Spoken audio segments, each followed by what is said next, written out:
వడ్డించేవాడు మనవాడైతే బంతిలో ఎక్కడ కూర్చుంటే ఏముంది అన్న చందంగా అనంతపురం జేఎన్టీయూ పరిస్థితి తయారైంది. జేఎన్టీయూలో నోడల్ కమిటీ సభ్యులు గతంలో చేసిన తప్పిదాలు వెంటాడుతున్నాయి. నిబంధనలకు విరుద్ధంగా నామినేషన్పై పనులు కేటాయించిన కమిటీ సభ్యులపై ఎందుకు యాక్షన్ తీసుకోకూడదు వివరణ కోరుతూ ఉన్నత విద్యాశాఖ కార్యదర్శి నుంచి ఉత్తర్వులు రావటం ఇప్పుడు అనంతపురం జేఎన్టీయూలో హాట్ టాపిక్గా మారింది. ఈ ఉత్తర్వులు వచ్చి నెల రోజులు పైబడిన గుట్టుగా దాచిపెట్టడం చర్చనీయాంశమవుతోంది. జూన్ 26న ఈ ఉత్తర్వులు యూనివర్సిటీ అధికారులకు అందాయి. అప్పటి నుంచి ఎవరికి వారు మౌనంగా ఉంటున్నారు. దీనిపై ప్రైమ్ 9 స్పెషల్ స్టోరీ.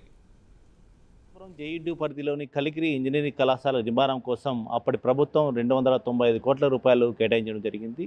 అదనపు పనుల కోసం 375 కోట్ల రూపాయల ఎస్టిమేట్ చేశారు. అయితే అవన్నీ నామినేటెడ్ పైన జరిగాయనేసి ఒకరు లోకాయుక్తను కూడా ఆశ్రయించడం జరిగింది. అయితే దీనిపైన సంబంధించి జూన్ 26న ఈ ఏడాది జూన్ 26న ఉన్నత విద్యాశాఖ కార్యదర్శి నుంచి ఉత్తర్వులు కూడా వీళ్ళకు రావడం జరిగింది. దానిపైన నామినేటెడ్ వర్కులు ఎలా కేటాయించారు, ₹1,00,000 మించి నామినేటెడ్ వర్కులు ఇవ్వడానికి వీలు లేదు, అంత వర్క్ ఎలా ఇచ్చారనేసి అనంతపురం జేఎన్టీయూకి వీసీ గారికి కూడా ఒక ఉత్తర్వులు రావడం జరిగింది. దానిపైన విచారణ జరుగుతుంది. గతంలో అప్పుడు ఎవరైతే ఉన్న ఆ స్థానాల్లో ఉన్నత స్థానాల్లో ఉన్నారో వారే ఈరోజు ఆ స్థానాల్లో ఉన్నారు. ఎటువంటి నిర్ణయం తీసుకుంటారో అనేసి చాలామంది ఆసక్తిగా చూడడం జరుగుతుంది. అనంతపురం జేఎన్టీయూ పరిధిలోని కలికిరి ఇంజనీరింగ్ కళాశాల నిర్మాణానికి గతంలో ప్రభుత్వం 295 కోట్ల రూపాయలు కేటాయించింది. ఈ పనులను డీఈసీ ఇన్ఫ్రా అనే సంస్థకు కేటాయించారు. 8 విడతల్లో ఈ నిధులను విడుదల చేశారు. అయితే డీఈసీ ఇన్ఫ్రాతో మొదట కుదుర్చుకున్న ఒప్పందం కంటే ఎక్కువగా నిధులు కేటాయిస్తూ నోడల్ కమిటీ అనుమతులు కూడా లేకుండా పనులు చేపట్టారు. ఇందులో 375 కోట్ల రూపాయల పనులు చేపట్టగా 337 కోట్ల రూపాయలు చెల్లింపులు కూడా చేశారు. అంటే ఎటువంటి అనుమతులు లేకుండానే అదనపు పనులు చేపట్టడంతో పాటు అదనంగా 45 కోట్లు నిర్మాణ సంస్థకు చెల్లించారు. దీనిపై ఒకరు లోకాయుక్తకు ఫిర్యాదు చేయడంతో 2018లో దీనిపై పూర్తి స్థాయి దర్యాప్తు సైతం జరిగింది. ఆడిట్ జనరల్ విచారణ చేపట్టి అదనపు చెల్లింపులు వాస్తవమేనని తేల్చింది. అనంతపురం జేఎన్టీయూ పరిధిలోని కలికిరి ఇంజనీరింగ్ కళాశాల కోసం అప్పటి ప్రభుత్వం 295 కోట్ల రూపాయలు కేటాయించడం జరిగింది. దాని డీఈసీ ఇన్ఫ్రాస్ట్రక్చర్ కంపెనీ ఆ రోజు దాని నిర్మాణం చేపట్టడం జరిగింది. అయితే అదనంగా 375 కోట్ల రూపాయల వరకు జరిగింది. దాంట్లో 337 కోట్ల రూపాయలు ఆల్రెడీ బిల్లులు చెల్లించడం జరిగింది. అయితే వీటిలో నామినేటెడ్ వర్కులు జరిగాయనేసి ఒకరు లోకాయుక్తను ఆశ్రయించడం జరిగింది. దీనిపైన జూన్ 26న ఉన్నత విద్యాశాఖ కార్యదర్శి ఎటువంటి పనులు జరిగాయి ఏమిటి అనే దానిపైన పూర్తి వివరణ ఇవ్వాలని కోరడం జరిగింది. అయితే సంబంధిత అధికారులు ఈరోజు ఎవరైతే ఉన్నత స్థానంలో ఉన్నటువంటి అధికారులు ఎవరైతే ఉన్నారో ఆ రోజు కూడా వారే ఉన్నారు, నామినేటెడ్ వర్కులు కేటాయించినారనే ఆరోపణలు అయితే వెల్లువెత్తుతున్నాయి.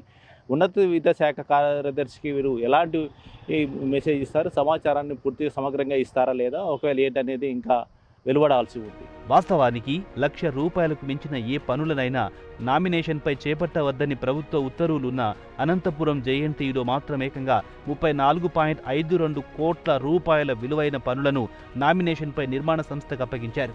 అది కూడా నోడల్ కమిటీ అనుమతులు కూడా తీసుకోకుండా ఏకపక్షంగా పనులు అప్పగించారు. దీనిపైన నోడల్ కమిటీ సభ్యులపైన చర్యలు తీసుకోవాలని ఇప్పుడు ఉన్నత విద్యాశాఖ ఆదేశాలు జారీ చేసింది. నిబంధనలకు విరుద్ధంగా ఆనాడు పనులు అప్పగించిన వారు, చెల్లింపులు చేసిన వారే ఇప్పుడు అధికార పీఠంపై ఉండడం కొసమెరుపుగా చెప్పొచ్చు. ఆనాడు నోడల్ కమిటీలో సభ్యులుగా ఉండి నిబంధనలు పాటించని అధికారులే ఇప్పుడు చర్యలు తీసుకోవాల్సిన స్థానంలో కూర్చొని ఉండడం గమనార్హం.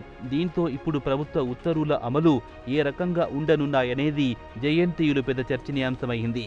JNTU college of engineering Anantapur కలికిరిలో ఎస్టాబ్లిష్ చేయడానికి 358 కోట్లకు గాను ఆంధ్రప్రదేశ్ రాష్ట్ర ప్రభుత్వము అడ్మినిస్ట్రేటివ్ శాంక్షన్ ఇవ్వడం జరిగింది. దానికి పట్టణంగా జీవో కూడా వచ్చింది అప్పట్లో.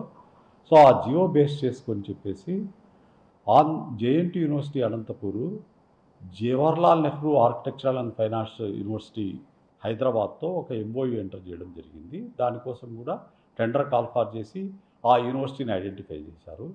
ఈ establishment of infrastructure development at JNTU college of engineering Kalikiri అనే ప్రాజెక్టు కోసము టెండర్ పిలవడం కానీ, టెండరర్ను ఐడెంటిఫై చేయడం కానీ, వర్క్ ఎగ్జిక్యూషన్ కానీ, ప్లాన్స్ ప్రిపేర్ చేయడం కానీ, ఆర్కిటెక్చరల్ డ్రాయింగ్స్ తయారు చేయడం కానీ, ఆ తర్వాత కాంట్రాక్టర్తో వర్క్ జరిపించడం కానీ, బిల్స్ పేమెంట్ చేయడం కానీ, ఆడిట్ అబ్జెక్షన్స్ కానీ, ఎటువంటి లీగల్ కేసెస్ ఉన్నటువంటి కానీ పూర్తి బాధ్యతను Jawaharlal Nehru architectural and fine arts university హైదరాబాద్కు ఆ ఎంఓయూ ద్వారా అప్పగించడం జరిగింది. సో ఈ పర్టికులర్ వర్క్కి సంబంధించి జేఎన్టీ అనంతపురకు ఎటువంటి ఫైనాన్షియల్ ట్రాన్సాక్షన్స్ లేవు. కాబట్టి ఇది ఫస్ట్ మనము తెలుసుకోవాల్సిన విషయం. ఆ వర్క్లు అయితే ఏవి ఉన్నాయో కిచెన్ ఎక్విప్మెంట్ కావచ్చు, లేకపోతే ల్యాబ్ ఎక్విప్మెంట్ కావచ్చు, ఫర్నిచర్ ఎక్విప్మెంట్ కావచ్చు, ఇవన్నీ కూడా ఒరిజినల్ 358 అడ్మినిస్ట్రేటివ్ శాంక్షన్లో ఉన్న ఐటమ్సే. అవి డిపిఆర్లో కూడా ఇంక్లూడ్ అయి ఉన్నాయి. అవి ఆ పర్టికులర్ వర్క్ జరిగేటప్పుడు ఈ మెయిన్ వర్క్కు అటాచ్డ్ వర్క్స్ కాబట్టి వీటిని ఒక సప్లిమెంటరీ అగ్రిమెంట్ ద్వారా వాటిని ఆ కాంట్రాక్టర్కి ఇవ్వడం జరిగింది. అది కూడా nodal committee decision Jawaharlal Nehru architectural and fine arts university అధికారులు దాన్ని నిర్వర్తించారు. అంతేగాని జేఎన్టీ అనంతపురం అధికారులకు దానికి ఎటువంటి సంబంధం లేదు. సో దీంట్లో నామినేషన్ మీద ఇచ్చారనేది పూర్తిగా అబద్ధము, దాంట్లో ఎటువంటి నిజం లేదు. అది సప్లిమెంటరీ అగ్రిమెంట్ చేయడం ద్వారా ఆ వర్క్ అప్పగించడం జరిగింది. నిబంధనల ప్రకారమే పనులు జరగాయని ఉన్నత విద్యాశాఖ కార్యదర్శి నుంచి ఉత్తర్వులు వచ్చిన మాట వాస్తవమేనని, దానిపై సమగ్ర సమాచారం పంపుతామని అధికారులు చెబుతున్నారు. ఇప్పటికైనా నిజ నిజాలు వెలుగులోకొస్తాయో రావో తెలియాలంటే ఉన్నతాధికారులు తీసుకునే చర్యలపై ఆధారపడి ఉంటుంది. చూడాలి మరి ఏం జరుగుతుందో. అనంతపురం జేఎన్టీయూ పరిధిలోని కలికిరి ఇంజనీరింగ్ కళాశాల కోసం అప్పటి ప్రభుత్వం 295 కోట్ల రూపాయలు కేటాయించడం జరిగింది. అయితే అదనంగా 375 కోట్ల రూపాయలతో నిర్మాణ పనులు చేపట్టారు. 337 కోట్ల రూపాయలని చెల్లించడం కూడా కాంట్రాక్టు చెల్లించడం జరిగింది. ఈ పనులన్నీ డిఈసి ఇన్ఫ్రాస్ట్రక్చర్ కంపెనీ వారు చేపట్టడం జరిగింది. అయితే ఈ పనుల్లో నామినేటెడ్ పనులు చేశారు, ఎక్కువ భాగం కేటాయించారనేసి ఒకరు లోకాయుక్తను ఆశ్రయించడం జరిగింది. వాటిపైన ఉన్నత విద్యాశాఖ కార్యదర్శి ఎటువంటి పనులు చేపట్టారు, ఎలా చేపట్టారు అన్న దానిపైన పూర్తి సమగ్ర విచారణ పైన ఆదేశించారు. అంటే ఇప్పటికి ఎవరైతే ఉన్నత స్థానంలో ఉన్నారో అధికారులే అప్పట్లో నామినేటెడ్ వర్క్స్ ఇచ్చారు వీటిలో అనేసి ఆరోపణలు అయితే వెలువెత్తుతున్నాయి. వీటిపైన ఎలాంటి చర్యలు తీసుకుంటారనేది వేచి చూడాల్సిన అవసరం ఎంతైనా ఉంది. కెమెరామెన్ మధుతో నాగేంద్ర రెడ్డి, ప్రైమ్9 న్యూస్, అనంతపురం.